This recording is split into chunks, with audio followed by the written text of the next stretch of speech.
gente tem desde janeiro nessa jornada de leitura. Estamos hoje e vamos hoje terminar o capítulo 13 de João. Abra comigo aí, João, capítulo 13. João, capítulo 13, no verso 31 até o 38. Certo? Isso. Isso mesmo? Isso.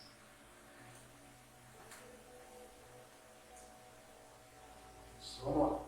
Depois que Judas saiu, Jesus disse: agora o Filho do Homem é glorificado, e Deus é glorificado nele.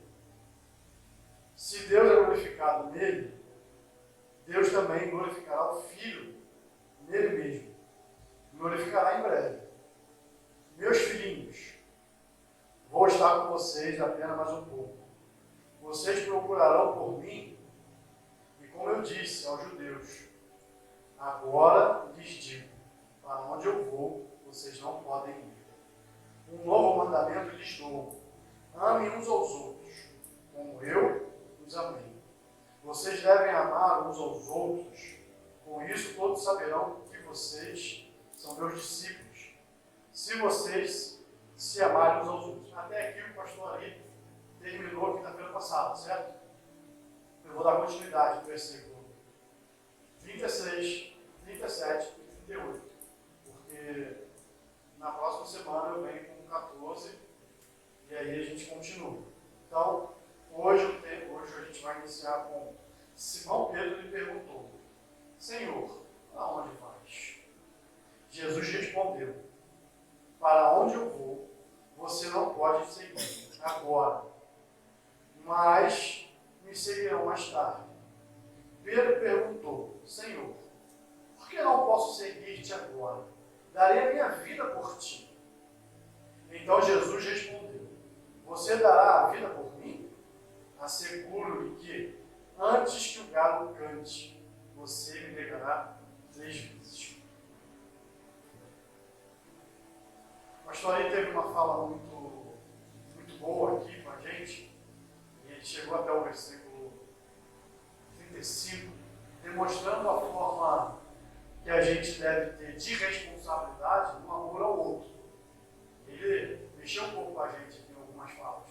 Foi muito bom isso.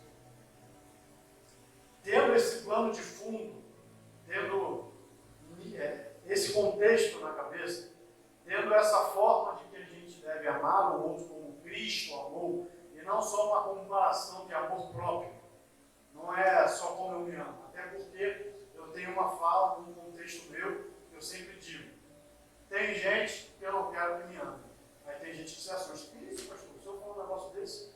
Porque tem gente que não sabe o que é amor.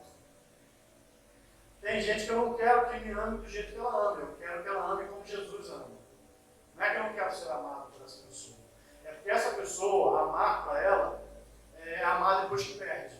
Talvez. É amar com briga, é amar com discórdia, com ódio. É amar com uma lente onde ela só procura o que falta, não o que você faz. Tem gente que, infelizmente, nessa vida, você vai fazer 10 coisas boas para ela. Mas se você fizer uma ruim, ela vai passar 10 anos falando dessa coisa ruim que você fez.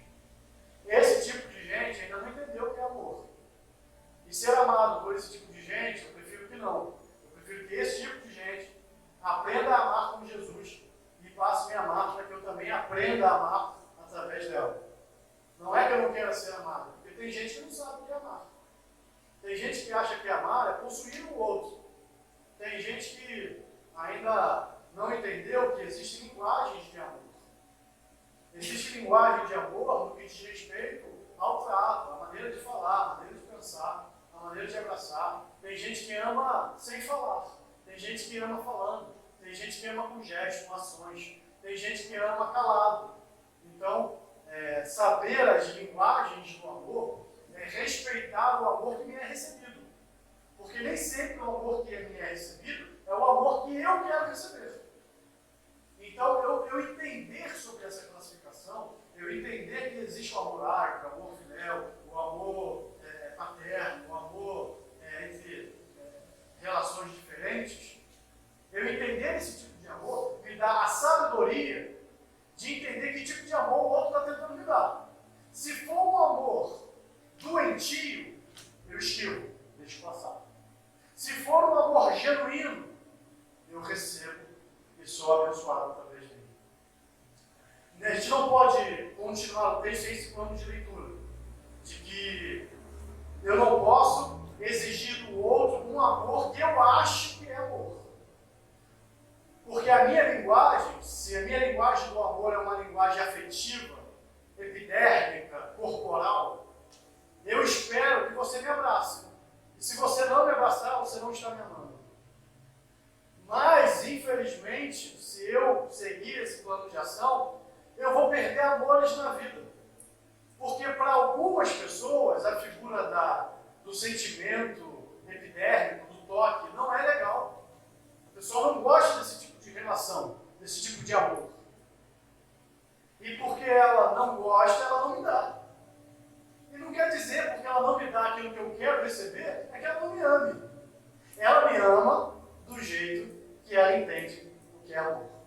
Só que quando a gente vai para um contexto espiritual, a gente descaracteriza a nossa forma de amar. A gente perde o que é sentido de amar com a gente. A gente estabelece o sentido de amar de Jesus. Então a gente, quando vai cuidar da espiritualidade na comunhão dos irmãos, quando eu vou me relacionar com a igreja, com os irmãos, o âmbito de amor comparativo para essa relação se chama Jesus. E aí tá as coisas mais, vou dizer, cuidadosas que a gente deve ter na comunhão, que é a relação de que Jesus, anota isso no seu coração, Jesus é a relação proeminente e o Cristo é a revelação iminente. Proeminente, aquele que já excelente, feito agora. Iminente, aquilo que já se revelará lá na frente. O Jesus é aquele da proeminência, aquele que eu devo ser. Jesus eu devo ser. E o Cristo é a revelação e não a relação. Olha aqui que eu falei. Jesus é a relação da proeminência. Jesus é quem eu devo imitar. É em Jesus que estão as características mais profundas da humanidade. Hoje eu postei algo sobre isso. Hoje eu escrevi: Jesus não é a esperança. Jesus é o modelo de vida. A esperança está no Cristo. Em Jesus eu vivo a vida dele. No Cristo eu vivo ele dentro de mim. Porque Cristo em vós, a esperança da glória. A gente pregou isso aqui na igreja. Então, quando eu começo a entender o meu lugar, o meu papel, a gente começa a retroceder no que é poder e no que deve ser autoridade. Ninguém vai ter poder de verdade se não tiver autoridade. E a autoridade se alcança com o conhecimento de algo específico. Por exemplo, hoje eu tenho autoridade para falar de adesivo, de envelopamento.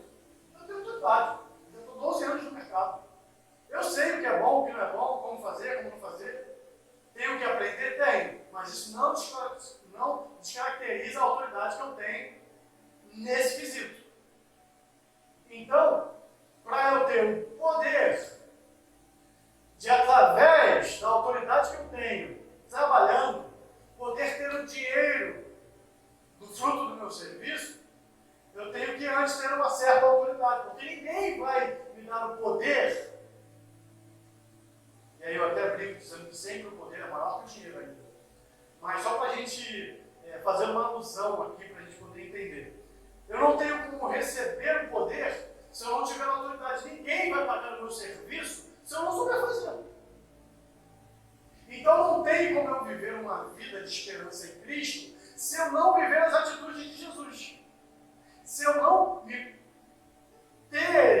composição desse amor de Jesus. É esse amor de Jesus revelado em mim, nas minhas atitudes, porque senão a gente vive um evangelho verborrágico. Um evangelho papal, de papa, pronunciando umas rezas, pronunciando algumas falas, mas de uma vida que não se faz vivida naquilo que se fala, ou no que se acredita. E aí a gente vai para um evangelho frajuto, que é o que Paulo vai dizer aos Gálatas. Tenho decepcionado o meu coração está decepcionado com vocês, porque vocês estão vivendo um outro evangelho, não aquele, o de Jesus, o Cristo que a gente pregou. Vocês estão deixando se iludir por homens, por fantasias, por disse-me-disse, e aí vocês estão indo. Só que o que a gente deixa de plano de fundo para entrar nesse cenário é esse entendimento dessa relação. E é por isso que eu sempre estou aqui exprimindo essa vontade que a gente entenda que nos evangelhos a gente entende como seguir pós Jesus. E na revelação do Paulo, como o Cristo, que o Paulo foi revelado pelo Cristo, o Paulo andou com Jesus. A gente precisa ter esse cenário na mente. Com o Paulo, a gente aprende a ter a esperança do Cristo em nós. Então a gente não pode criar um evangelho que seja só pautado em atitudes, sem esperança. Porque se um evangelho só de atitudes, ele denuncia que a gente está vivendo para poder ter ganhos nessa vida. E lembra que a gente também pregou aqui que se a gente só esperar em Deus nesse momento de vida, somos os mais miseráveis dos homens. Então, há uma plena teologia aqui para a gente viver, que é baseada nas imitações de Jesus segundo o Evangelho, aonde Mateus, Marcos, Lucas e João vai nos apresentar. Mas também, da mesma forma, há uma aglutinação entre a teologia que o Paulo vai nos ensinar.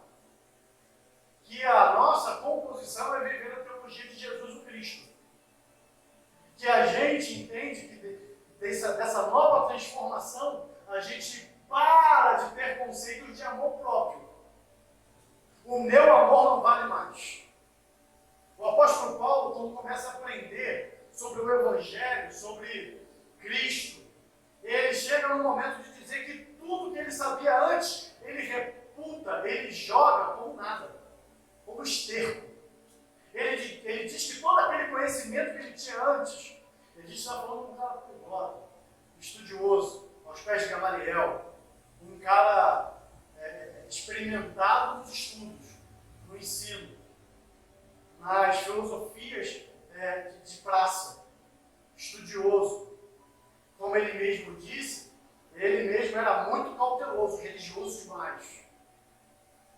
Sabia toda a lei, sabia toda a Torá, sabia, conhecia. E ele compara tudo isso como nada. Porque ele olha para dentro de si e vê que tudo que ele aprendeu na vida jamais terá funcionalidade para alcançar a esperança em Cristo. Para ter a atitude de Jesus, ter Cristo dentro, que aí eu vou dizer para vocês, entendo. Jesus a gente precisa ser, e Cristo a gente deve ter. Por que isso? Vamos lá. Se eu tenho que ir com Jesus imitando, ganhar autoridade, para com Cristo ter poder, eu volto para pedir esse trabalho. Toda pessoa que ganha autoridade no seu trabalho vai aumentando os seus lucros. Porque se ele não tem autoridade para fazer, as pessoas param de chamar para fazer o serviço. Isso é normal. Toda autoridade vai te levar a um poder. Mas nem todo poder te leva a uma autoridade. Por quê? Porque tem gente que ganha poder sem ter relação de autoridade. Sem ter vivido, sem estar vivendo. Ela só alcança o poder. Ela só é alguém que manda. Mas ela não sabe do que está falando, do que está fazendo. Ela não sabe de verdade pastorear.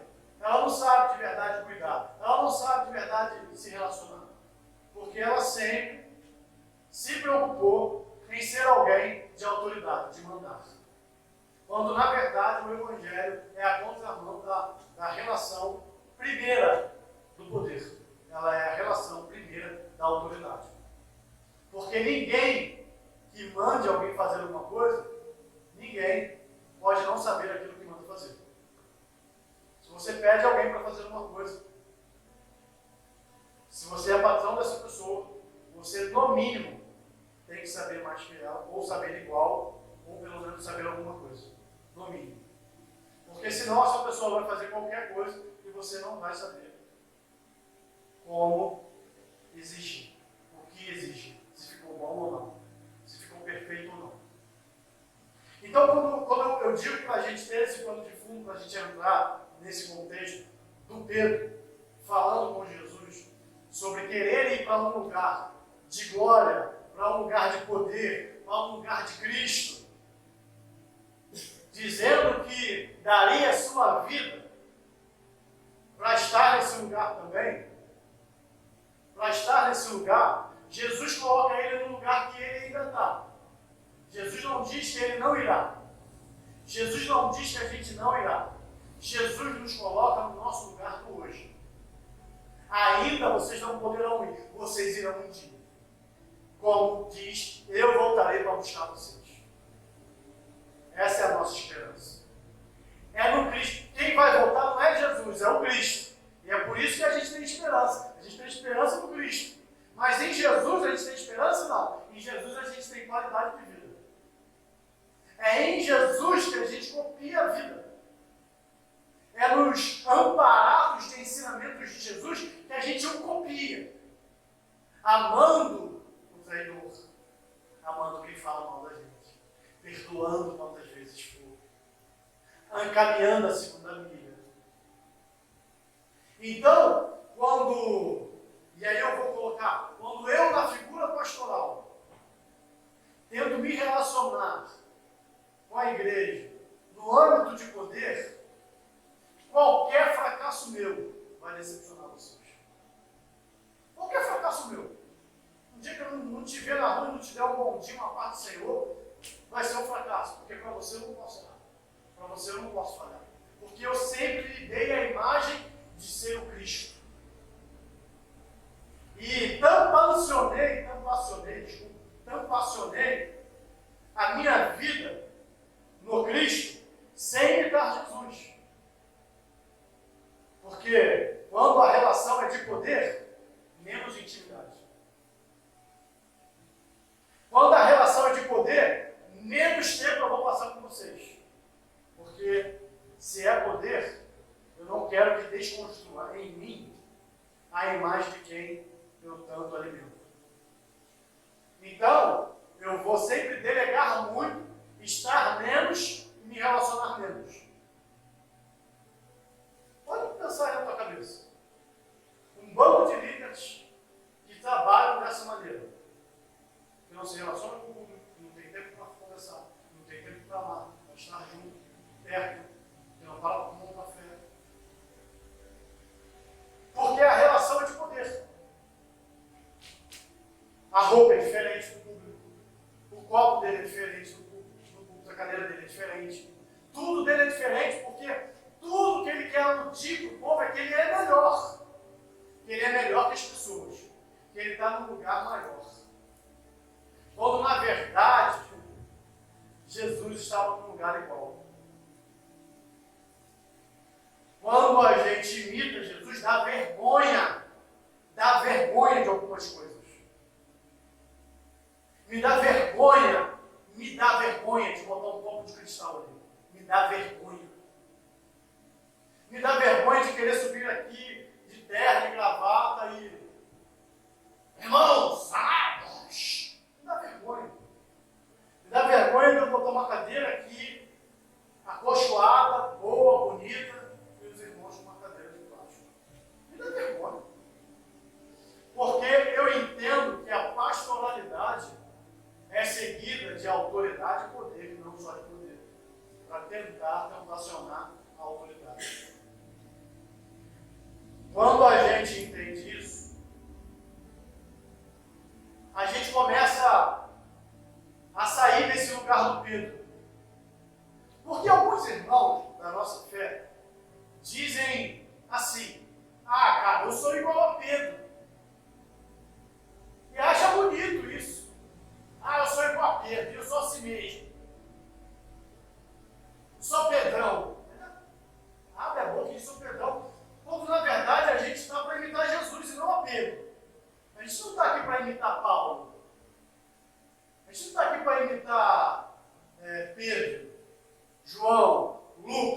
gente está aqui para ser imitador de Jesus. Quando o apóstolo Paulo vai convocar a gente para imitá-lo, não é como Jesus, é como Cristo. Entende isso? Sede meus imitadores, assim como eu sou de Cristo. Ele deixa bem claro que a imitação que ele está fazendo é na composição da esperança. Que a vida dele está sendo relacionada aos feitos, porque ele sabe da grande esperança do seu Senhor. Quando é para imitar, numa relação de vida, Jesus. Então eu não posso dizer que eu sou Pedro, eu não posso dizer que eu sou assim, crente Gabriela, eu nasci assim, eu cresci assim, vou morrer assim. Não posso, isso é uma ignorância. Porque eu joguei o Felipe fora. Eu fiz questão de matar o Felipe. Eu fiz questão de sepultar o Felipe e nascer de novo. Mas nascer de novo em Cristo. Para andar segundo Jesus. Que é Jesus o Cristo. A gente está falando da mesma pessoa. Mas a gente está falando de momentos diferentes. A gente está falando de Jesus, 100% homem, 100% Deus. Que nos ensina a relação da vida. E eu estou falando também de Jesus o Cristo, que nos ensina a esperança futura. Que nos ensina a boa palavra do aguardo. Estou voltando. Maranata. Ora vem, Senhor Jesus. Essa é a relação que a gente precisa entender. Quando a gente desconstrói essa relação, a gente se torna Pedrão mesmo. Porque o Pedrão está dizendo para Jesus que morreria para estar com Jesus. Quando Jesus diz para ele que não, que você vai me negar, Pedro. 3 vezes antes de não cantar. E qual é a maior decepção? Qual é a maior decepção dos discípulos? Vamos dizer lá. Quando Jesus está na cruz, quem é os discípulos nesse momento? Quem são eles, na verdade? Um bando de covarde.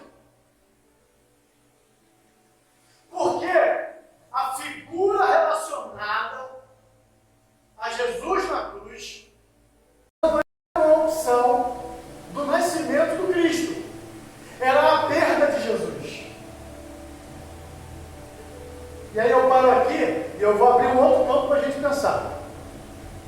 Tem 2 maneiras da gente se sentir perdoado, da gente pedir perdão.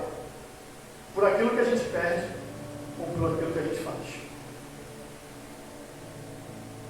Por aquilo que a gente perde é o Saul. O Saul pede perdão pelo que ele perdeu, não pelo que ele fez. Lembra que o Saul preferiu desobedecer e ele quis sacrificar? E aí a gente começa a entender que é melhor obedecer do que sacrificar. O Saul fica triste porque é o que ele perdeu. Mas o homem segundo o coração de Deus, ele não fica triste pelo que ele perdeu, ele fica triste pelo que ele fez. Essa é a relação do Davi. Por isso que o Davi tem um coração segundo ao Senhor. Um coração segundo a Deus, não é um coração que não erra. É um coração que quando erra não está ligado à perda, está ligado ao feito. E eu quero que você entenda isso. Que a nossa relação de perdão está ligada ao feito e não ao que se perde. Os discípulos olhando para Jesus estão na relação do que se perde, não do feito. Porque o feito era maior do que estava se perdendo. Você entendeu isso que eu estou falando? O feito de Jesus é o quê? A morte para a ressurreição. A perda para os discípulos era não ter mais Jesus do lado. A decepção deles era ver Jesus na cruz. Porque a relação com eles era a do Pedro ainda. A relação do Pedro era não querer perder Jesus. As nossas relações de igreja ainda às vezes é uma questão de perda. A gente não sabe perder. A gente só quer vitória. É só vitória, pastor. Mentira. Ninguém vive só vitória. Quando a gente desconstrói esse lugar, a gente é discípulo que abandona Jesus. Porque qualquer decepção que esteja acontecendo, mas não tem que acontecer no meu lugar da cabeça, porque eu construí uma relação de perda e não de feito. Qualquer coisa que aconteça a partir disso, eu me decepciono com o Evangelho. Eu me decepciono com Jesus, irmãos. Mas é porque Jesus fracassou? Não, é porque eu fui um fracassado de construir uma relação errada.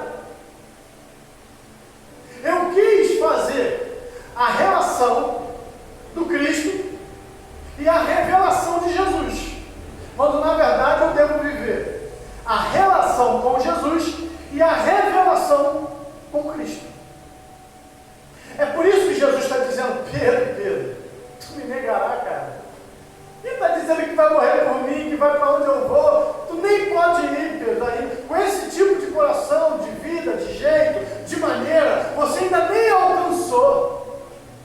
Você ainda nem chegou nesse lugar. Você ainda é do amor fidel, do amor de troca, do amor que ainda é sobre perdas, sobre o que eu vou perder. Porque aí a gente vai para o cenário do Pedro e a gente vai em degraus, descendo as suas escalas, porque Jesus andou com ele, ele viu Jesus fazendo milagres. Jesus fez um milagre na própria vida dele.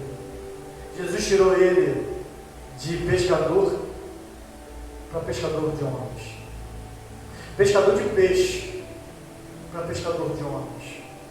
Ele começou a ter uma nova lente na vida de milagre, de maravilha. Ele teve experiências, e aí essas experiências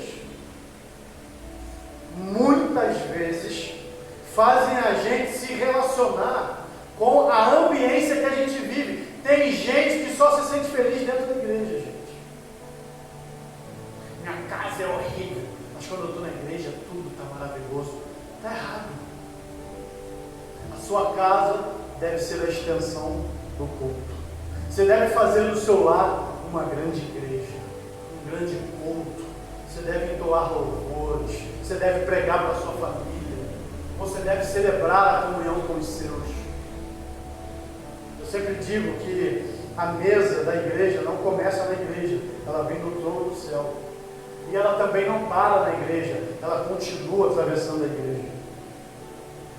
A mesa da comunhão, a mesa do alimento, a mesa da porção, a mesa da relação, a mesa do olhar, a mesa dos iguais. Ela é desse jeito. Então a resposta de Jesus para a gente é que a gente é esse tipo de discípulo, quando não deveríamos ser, e nem dar desculpa de que eu sou Pedrão. Não devo ser Pedrão, eu não devo ser Felipe, eu devo ser Cristo em mim. Eu devo andar como Jesus, amar como Jesus, falar como Jesus, pensar como Jesus, agir como Jesus. Eu devo fazer isso porque eu reconheço que isso é a melhor coisa para a minha vida. E é por isso que eu quis nascer de novo da água e do Espírito. É por isso. Eu não posso ter desculpa para ser mal, gente. Eu não posso ter desculpa para ser egoísta. Eu não posso ter desculpa para maltratar meu amigo. Eu não posso ter desculpa para não me colocar no lugar do outro. Mas não me colocar no lugar do outro, às vezes as pessoas entendem mal o que é empatia. Me colocar no lugar do outro. Não, não é isso. Ninguém pode se colocar no lugar de ninguém, a não ser Jesus. Jesus, ele tinha compaixão Porque ele sabia lá no íntimo, no nosso coração, ele sabe quem somos de verdade. Eu não sei quem você é de verdade. Você não sabe quem eu sou de verdade. Só Deus sabe. Então esse papo de empatia, que eu sinto a tua dor, que eu estou não sei o quê, não é bem assim não. Não é um plano de troca de vida e eu sinto o que você sente, porque eu não sinto. A dor é sua. Você sabe da sua dor. A sua dor dói em você. O que eu posso fazer, e isso é empático, é acolher o teu sofrimento. É querer compreender o porquê você está assim, sem te julgar, sem te maltratar, sem te pisar. E de alguma forma ser onesíforo na sua vida. Onesíforo, lembra? Era aquele cara que quando Paulo estava na prisão, ele contava uma piada santa para Paulo rir. Deus abençoe a casa de Onesíforo, que muito me recriou enquanto eu estava nas minhas cadeiras. Então, uma transformação empática é o acolhimento da dor e o sofrimento do outro. E de alguma maneira eu me colocar no lugar de transposição de dor. Não sentindo, mas dando alívio ao outro, ser bênção no caminho. As nossas relações dificultam os processos que a gente passa. Porque a gente ainda está preso com a relação de perda no perdão. Quando na verdade a gente deveria estar preso ao processo do que fizemos para aprendermos a perdoar. Ou o que fizeram com a gente e aprender a perdoar. Quem foram as pessoas que não abandonaram Jesus? As mulheres. As mulheres estavam com Jesus ainda na cruz. As mulheres foram as primeiras que estavam lá e viram o sepulcro vazio. As mulheres têm a possibilidade, como discípulos, de estar nesse lugar da relação ainda com a decepção. As mulheres às vezes alcançam um lugar de força maior. E aí eu acho isso maravilhoso. Porque o Pedro, quando Jesus estava sendo preso, e foi nesse caminho de Jesus sendo preso, não na cruz, antes do galo cantar, que ele nega Jesus. E ele nega Jesus a pessoas que afirmavam que você fala como ele fala. 3 maneiras. Eu te vi com ele, eu não sou eu não. Não, eu não. Você fala que nem ele. Seu jeito é igual ao dele. Não tem como, claro que eu te vi com ele. Esse cenário que Jesus já revelou, Jesus já sabia. Mas acontece que com Pedro, pós-Jesus, cruz, o Cristo, quando Jesus se revela aos seus discípulos, o Pedro é invadido de um novo amor. E o Pedro poderia, aos passos de que com Cristo ele veio vivendo, dizer, mais uma vez, mas agora com autoridade. Porque o Pedro alcançou esse lugar de autoridade na fala. Aqui ele estava dizendo com poder. Aqui era um lugar de poder.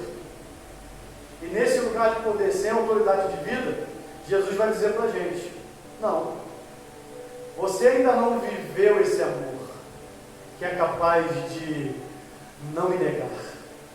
Ainda que a sua vida esteja no linear.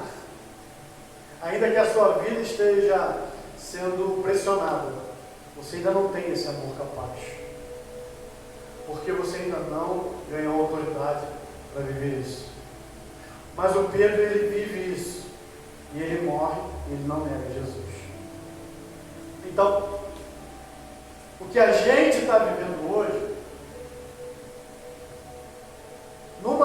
situação de decepção, e aí eu vou dizer para vocês mais uma vez, eu não tenho vergonha nenhuma de pedir perdão de culto. Não tenho. Eu não tenho vergonha de pedir desculpa à igreja se eu errar. Não tenho. Porque eu não quero construir uma relação de poder primeiro. Eu quero construir um lugar de autoridade. Porque a decepção dos discípulos é porque Jesus não saiu da cruz. Também. A decepção não só dele, mas de muita gente, é que Jesus saísse da cruz. Que ele revelasse o seu poder ali. Mas o poder dele dependeria da sua morte, da sua autoridade de vivência, de vencer a morte com a sua própria morte. E aí ele ganha autoridade. Sobre ele é dado todo o poder do céu e na terra, e todo joelho se dobrará, e toda língua confessará que Jesus Cristo é o Senhor. Ele precisava passar por esse caminho, vencer a morte, tomar a chave da morte, ter o domínio disso, para construir essa relação de poder. Quando na verdade a gente se decepciona com o que a gente perde, ou com o que a gente não ganha. Com o quanto eu oro e não acontece. Com o quanto eu peço e Deus não me atende. Com o quanto eu oro, eu faço, e aí tem gente que é ignorante, eu sou dizimista fiel, eu sou ofertante liberal, eu sou não sei o que, você não é nada, você é pó. Porque Deus não se relaciona com aquilo que a gente pode oferecer, mas Ele se relaciona com aquilo que a gente pode se transformar a partir dele. Que Deus é esse que precisa do seu dinheiro? Não, Deus pobre, não. Deus não é pobre nem rico. Deus é dono de tudo. Riqueza se mensura. Na verdade não se mensura, se mede, né? Milionário, bilionário, trilionário. Deus não se mede, Deus é imensurável. Não dá nem para mensurar. Porque tudo está nas suas mãos. Tudo está no seu plano de governo. Tudo, nada foge a 1 milímetro da vontade de Deus. Pode estar vivendo uma vida mais caótica que você esteja. Mas se a tua vida está em Jesus Cristo, vou ser bem claro nisso. Se sua vida está nele, fique tranquilo. Ele não dará aos seus filhos pedra. Ele dará pão, peixe e muito mais do que pedimos ou pensamos. O nosso lugar dessa troca, eu sei que às vezes é um pouco complexo fazer tanta ligação que eu faço assim no decorrer da mensagem, do ensinamento, do estudo, fazer tantas ligações, mas é bom que essas ligações vão ficar na memória de vocês. E quando vocês começarem a deparar cada vez mais com as leituras bíblicas, no que diz respeito às decepções, ao que diz respeito à fala de alguns discípulos, e essa fala é um cenário que a gente também se encontra, que a gente também balbucia algumas palavras tão iguais ao nosso Senhor. A gente também faz essas coisas. A gente também age às vezes igualzinho. Isso vai te dar duas coisas. Sou pó, sou gente, sou servo, mas acima de tudo, sou filho. E o filho precisa olhar para o pai para saber o que faz. Duas frases tatuadas no meu peito para quando eu for pai. Pai, cuidado aonde você pisa, que logo atrás vem seus filhos com as suas pisadas procurando aonde vai pisar.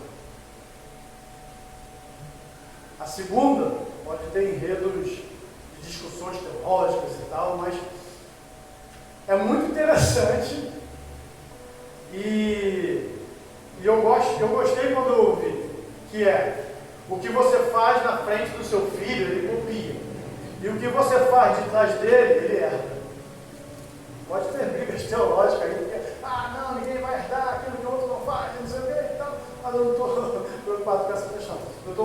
achando interessante essa lógica. Que pode ser até ilógico no mundo. Mas aí Jeremias fala que nada vai ser dado, não sei o quê, não há herança, não há maldição hereditária e tal, mas não está falando de maldição aqui, está falando de bênção.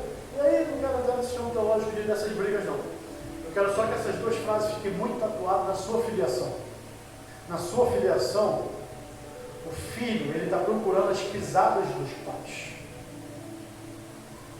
O filho está procurando as atitudes do pai para poder copiar.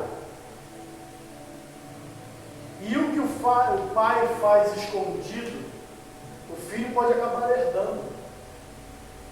Se o pai vive uma vida escondida errada, o filho pode acabar herdando, não fazer errado, mas herdar uma desconstrução que o pai veio fazendo. Ele poderia herdar uma vida de bênção, e aí ele vai ter uma vida de luto, porque ele ainda está sobre o pai dele.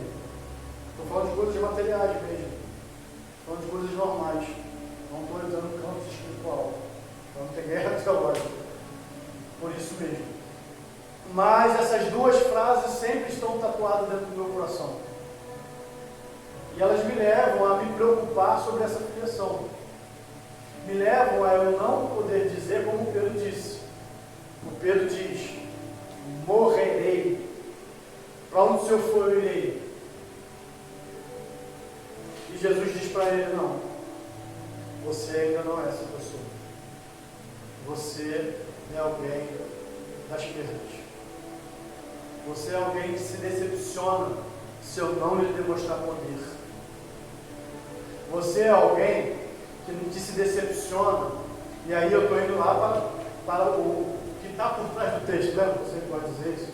O que está por trás da fala de Jesus? O que está por trás da fala de Jesus nesse contexto?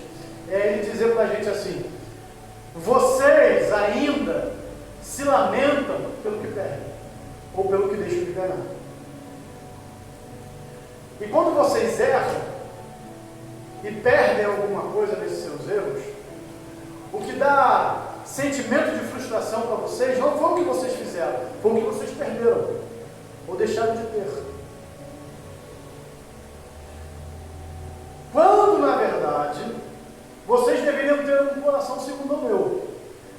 Qual é o coração segundo o meu? O coração de Davi, que é capaz de não se lamentar pelo que perdeu, mas se lamentar pelo que se fez. Se lamentar porque abandonei Jesus, porque Jesus não foi e não tem sido aquilo que eu esperava. Não quero. A relação do Pedro aqui é uma relação de Pedro. Eu não quero perder Jesus. Só que se a relação do Pedro fosse a relação do feito, ele falaria o quê? Vai, Jesus, cumpre a sua missão.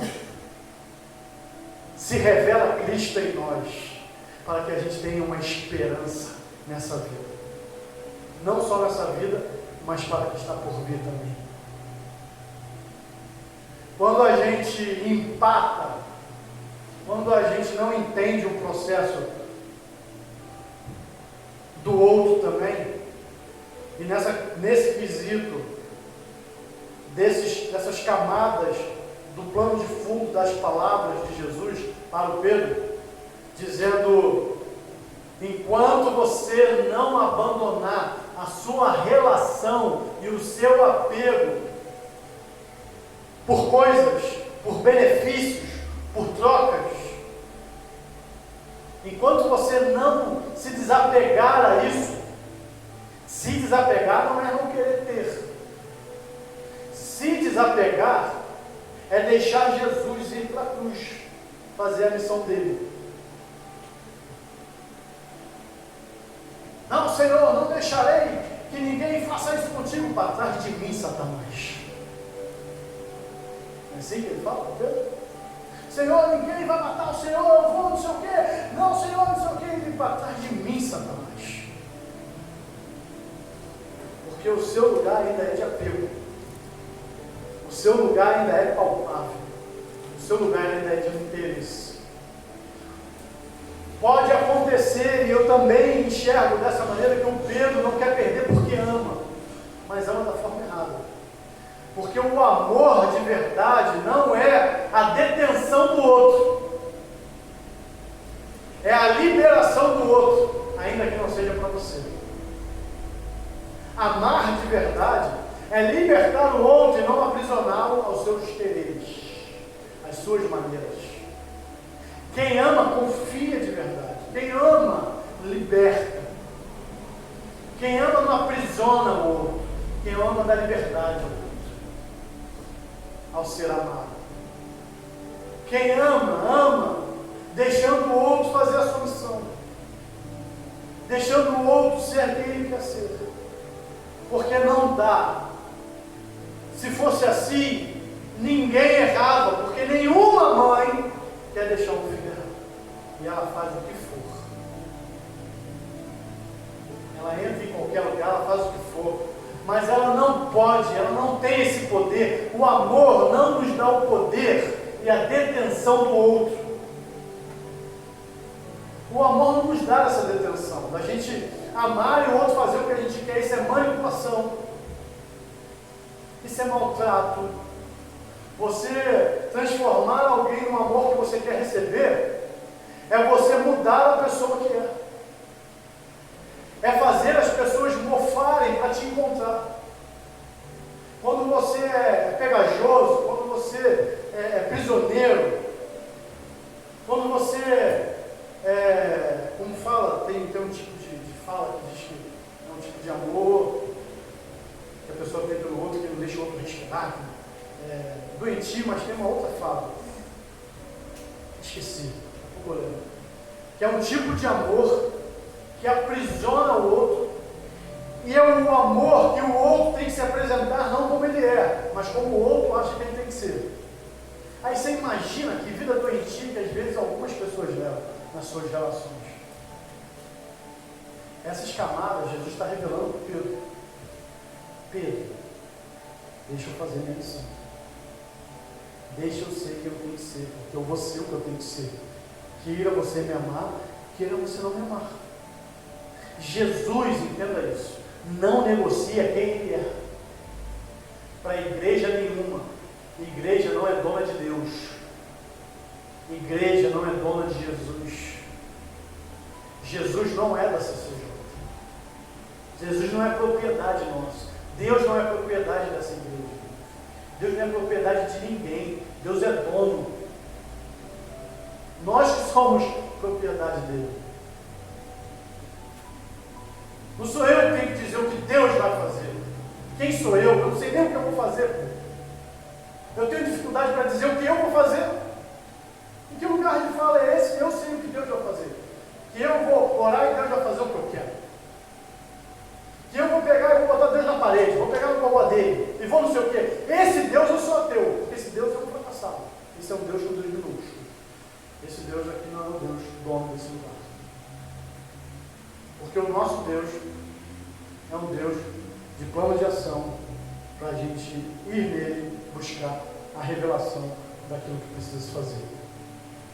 Então, essas camadas de retirar de nós esse amor doentio, esse amor que freia o outro, esse amor que faz o outro morfar, mudar. Aí ele é uma coisa na empresa, quando ele entra em casa ele vira outro. Porque ele não pode ser quem ele é. Ele não pode te contar tudo. A pessoa não pode contar tudo para o outro. E aí fica, como eu digo, morfando. Lembra do Power Ranger, né? Que tinha um negócio aqui, o Ben 10 também, o desenho. Aí muda. Toda vez que você não respeitar um amor que lhe é dado,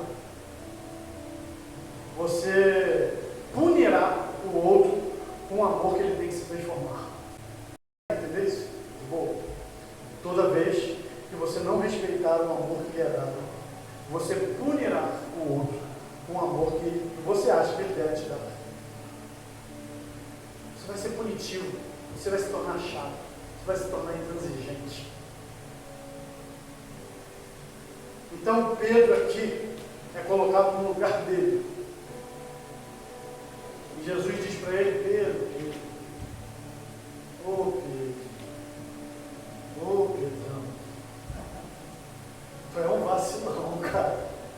Tu vai me negar 3 vezes e eu vou continuar te amando, Pedro. Mesmo assim, vou lhe dar a possibilidade de vida e esperança. Mas tu vai me negar, Pedro. Tu só vai ser Tomé também quando me ver. Tu só vai entender quando entrar a esperança dentro de você. Quando você tiver conexão com Cristo.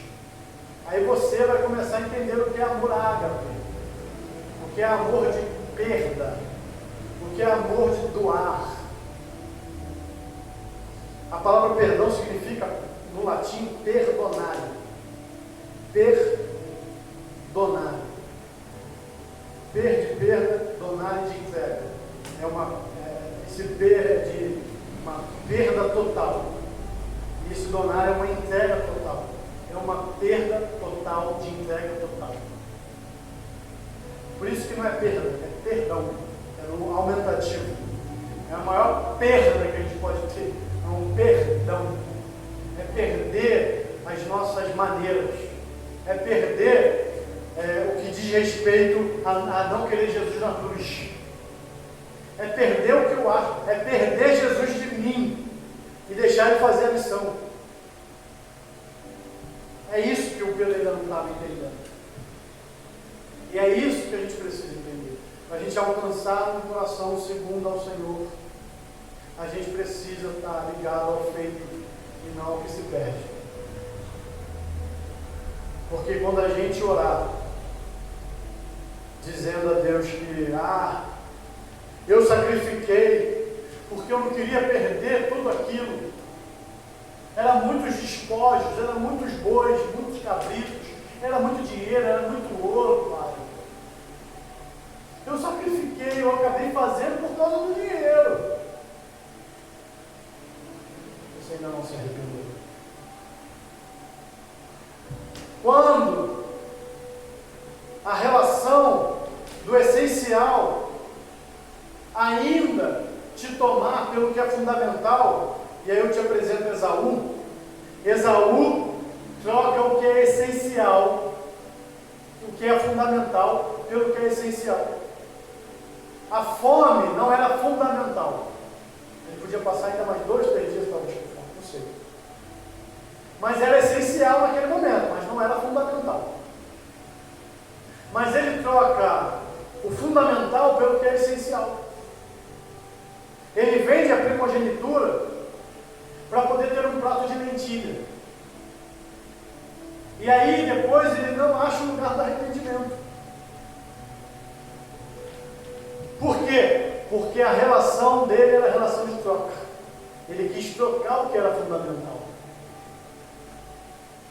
E aí quando ele trocou o que era fundamental por um prato de lentilha, o tempo passa, o tempo bom, mas algumas banheiras, acabou, não é brincadeira. Lembra disso? O tempo passa, o tempo voa, a nossa banheira não está numa boa. Acabou. O tempo vai passando, a hora vai voando, e o Saul se perde no labirinto das trocas. E ele não consegue achar o lugar do arrependimento. E ele chora, como a Bíblia diz, o Esaú chora, mas ele não encontra o lugar do arrependimento. Por quê? Passou muito tempo trocando o que é fundamental. O que é fundamental, o que é fundamento, o que é fundição, não se troca porque derruba a sua casa. Se você acabar com a fundação da sua casa, você acaba com tudo. Então, tem coisas que são essenciais, mas não são fundamentais.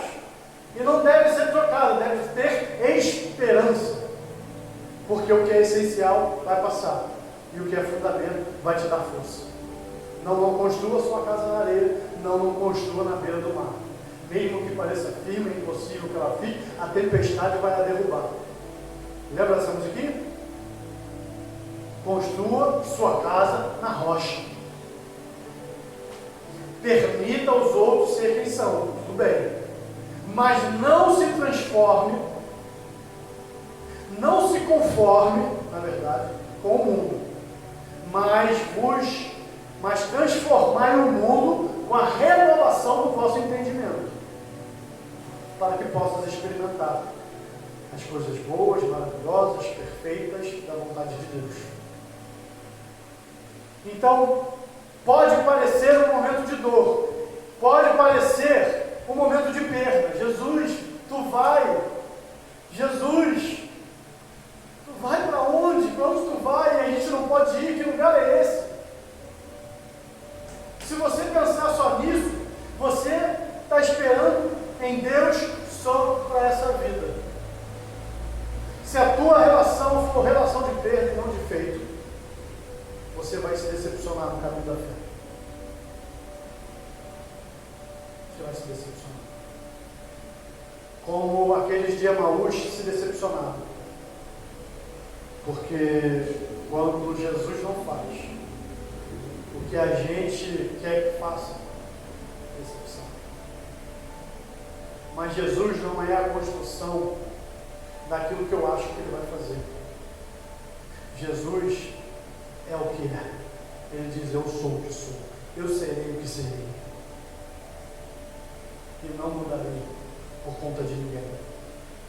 Não mudarei quem sou, não mudarei a minha missão, não mudarei. Eu sou o que sou. Então, a gente precisa transitar no lugar do feito, da missão. Esse lugar do feito é aquilo que eu sempre falo aqui na igreja, o lugar da responsabilidade, não do direito, da responsabilidade. A nossa responsabilidade é esse lugar de feito. E a gente precisa viver isso para esse tempo. Para esse tempo. E é por isso que eu abro mão de uma relação pastoral de poder. Mas eu não abro mão de uma relação pastoral de autoridade. Porque a autoridade me leva a todos os dias pensar que no meu exercício da fé eu devo agir como Jesus. E em todos os momentos eu estou concatenado a esse pensamento. Eu não posso fugir uma vírgula disso. Uma vírgula. E aí eu aprendo que nessa autoridade de Jesus, já terminando o meu estudo hoje, Jesus na cruz não está preocupado, se assim eu posso dizer, a partir da minha leitura, com aquilo que a gente construiu dele. Porque se fosse isso, ele sairia da cruz, porque há uma desconstrução de quem ele é. Porque para os outros que estão vendo, Jesus deveria sair da cruz, prender todo mundo e dizer, eu sou o Senhor, agora é comigo, e tudo está na minha mão, tudo vai mudar, e eu vou vir como poderoso, e eu sou esse Senhor. Jesus não vai mudar quem ele é, para satisfazer o que você quer. Jesus não vai mudar a sua mensagem para compor o jovem rico. Jesus não vai mudar o seu discurso para tentar ganhá-lo ao outro lado da cruz. Entende isso? Um poderia salvar o outro também, mas o outro escarneceu, o outro não quis, o outro não reconheceu. Faz parte. Então, Jesus não vai descer da cruz, porque a nossa relação com Ele é de perder ou ganho. Jesus vai continuar na cruz, porque essa é a única maneira de salvar essa relação doentia que a gente está tendo com Ele. Porque Jesus morreu, nasceu Cristo, é que o Pedro teve a possibilidade de transitar de um amor filial para um amor ágape. A gente está estudando Pedro. Então Jesus vai fazer o que tem que fazer. Queira você, sim, queira você não. Então, Por isso que muitas coisas me constrangem na minha pastoralidade, que não ande em comum com Jesus. Não ande em comum com Jesus. Irmãos, há coisas que são muito simples e parecem bobeira. Mas, uma vez que eu tomo uma ação e eu repenso se aquela ação Jesus faria e ele não faria, eu entro em profunda tristeza em mim mesmo.